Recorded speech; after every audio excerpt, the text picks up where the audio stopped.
Malibu 2 Premier geldi 2021 yıl. Maşinamızı sizlere naqd pula 315 milyon soma beramiz. 2021 yıl tayyor maşin, hemen orotları kılıngan.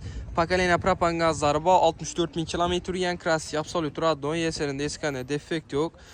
Maşin Mercedes kılıngan, polnisi hem meri şumka boğan, kreli, işler hem meri şumka, krugo tanirovşalı olgan, işlerine, evokur polite döşelgen, nakit kele gizilgen, sigeneleri, elektron yollarında kurs kontrol, multimedya, abduf, avagrev, panorama lük, hemen her şeysi bana.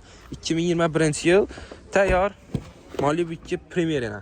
Niyet edeceğiz olsa bir tane like basıp koyası videomuzda yine samun varam taza durdu. Akuratni karabının yan maşini olsa. Rastot yok, onu ben zaten bilmezse. Propan gazları pakanine zapaskab olun onların sınıfya kılınga. Biraz 100% taza. Görsüp teşekkür bal arası sana. Maşinimizi naqd pula 315 milyon soma beramiz.